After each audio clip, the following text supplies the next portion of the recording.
Hello everyone, my name is Jason Hanford and I'm the chair of Catching Lives.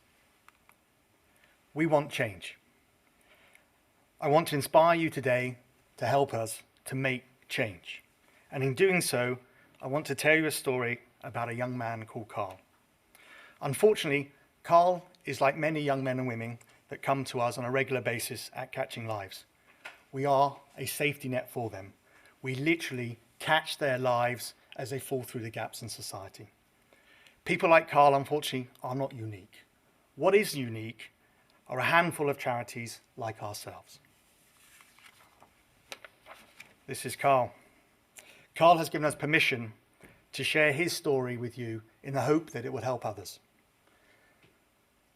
Carl was born in 1980 in Europe and moved to the UK with his wife to look for work. At the time, they lived and they worked out of their car. With our support, he and his wife found private rented accommodation in 2020. And during those first 18 months, we supported them both.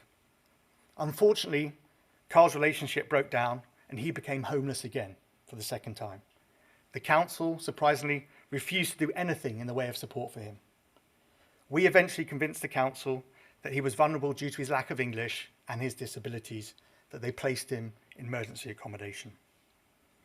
We got to know Carl well during those 4 years, and he told us about the abuse and violence he suffered at a young age, which he'd never disclosed to anyone else, that the hearing loss in both ears was a result of beatings from his father. Through our mental health team, we're able to get Carl to seek specialist support for the first time in dealing with his childhood trauma. Whilst at our centre, as you can see here, Carl engaged in regular art and carpentry workshops, and we do this to build confidence in our clients. And as you can see, Carl is much happier now. Many people think that people choose to live on the streets, that they are lazy, that this is an easy way out. They're a bunch of drug addicts or alcoholics, but that is not the case. The 3 top reasons for becoming homeless is you get kicked out of your house. Or like Carl, you have a relationship breakdown, or you have a previously undiagnosed mental health condition. So I want to set the record straight. People do not choose to become homeless. The path to homelessness for some can begin in childhood, and homeless people do want to contribute to society. Why us? Why would you consider us? Well, we're a small independent charity based in Canterbury and East Kent. We can operate outside the statutory norms. We are the only service of its kind in East Kent, and for the past 10 years, we have been providing mental health services as part of our overall support. We work with our clients to find their own motivation towards their own personal steps to recovery. Unbelievably, we see 450 to 500 people every year. That's 450 to 500 damaged families. Typically, that works out to be 80 new clients per month. The most prevalent healthcare problems among homeless are substance misuse and mental health problems.